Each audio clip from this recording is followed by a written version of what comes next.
All right. Um, so we're going to go ahead and make a graph using this data. So here's just some made up data.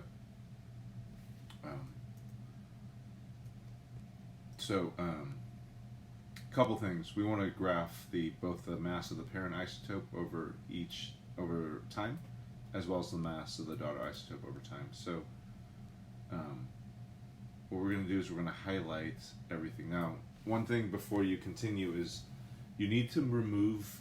So um, a lot of you might have put grams here because you should put units. But when we're using Google Sheets, it doesn't like that letter. So if you have grams, just remove all that. Otherwise, your graph will be a little different. Okay, I'm just gonna copy and paste this. So I'm gonna copy, and then I'm gonna open up Google Sheets. Open up a blank sheet,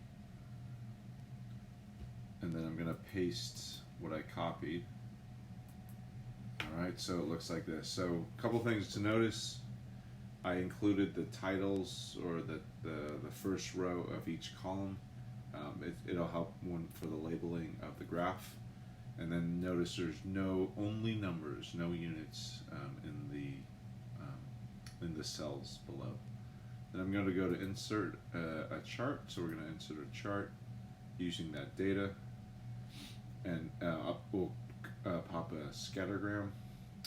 And so you also notice that a lot of things are already labeled, right? Each parent and daughter isotope is already labeled, as well as the title. So it's actually pretty great. This is kind of the advantage of including the titles of each column.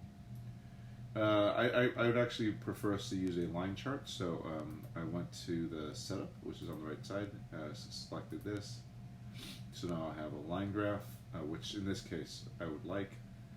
If you look at it, the only thing I'm missing, so I have my x-axis, I have my regular title, I have a legend for the two different colored plots.